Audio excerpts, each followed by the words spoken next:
Welcome back. Dock workers are back on the job after their union reached a tentative deal to suspend a strike, which includes a 62% wage increase over 6 years. Talks now turn to the automation issue, which the union says will lead to fewer jobs. Andrew Gruel, celebrity chef and restaurant owner, joins us now. Andrew, great to see you. Now, you're saying that you're already seeing prices skyrocketing when it comes to imports, even apart from this deal getting done. What are you seeing?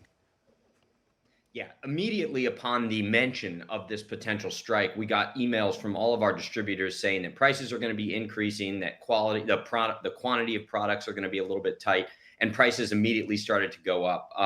Whether that was them just hedging against the possibility of having some of these issues when it comes to securing the products or what. But yeah, we saw it absolutely right off the bat when they started talking about it.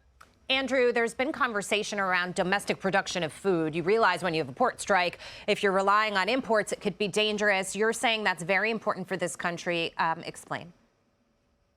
Certainly, and I've talked about this for years, I mean, decades, and how important it is that we actually own our own food supply because of the amount that we import from other countries, specifically because of situations like this. And we don't realize it until there's some sort of an issue and we're like, where's all the products? Why can't we just produce it here? So obviously, it's not something that can get done overnight. Now, we've known that there was going to be an issue since 2021. Remember, coming out of the pandemic, there were so many issues with all of these products just based upon COVID, right?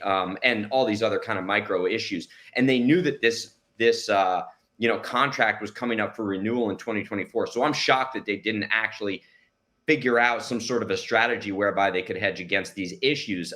But look, food. 80% of our seafood is imported. We've got the most amazing oceans. And the Magnuson-Stevenson Act says that all of our fisheries need to be sustainable, but instead we buy it from countries in which their fisheries aren't sustainable. We're the only country that doesn't have an open ocean aquaculture policy when it comes to seafood. And yet we buy it from countries that do, and they do it in a real poor manner that's horrible for the environment. And that same situation can be applied and scaled across every single food item and paper and all of the other things that we use in our daily lives. So it's so important because it's not just pricing, right? We talk about comparative advantage and it's like, well, we can get it cheaper from another country, but it's about the security and it's about giving workers the opportunity to bring in more revenue and be a stronger piece of this economy. Are you preparing now for a deal to not go through by January 15th? Yeah, we're thinking about everything we need to do especially with our core products, right? So for us, that's seafood and meats, and obviously the to-go packaging is always core. But it's a gamble, right? Because on the one hand, we can sort of buy into the future on that at a certain price.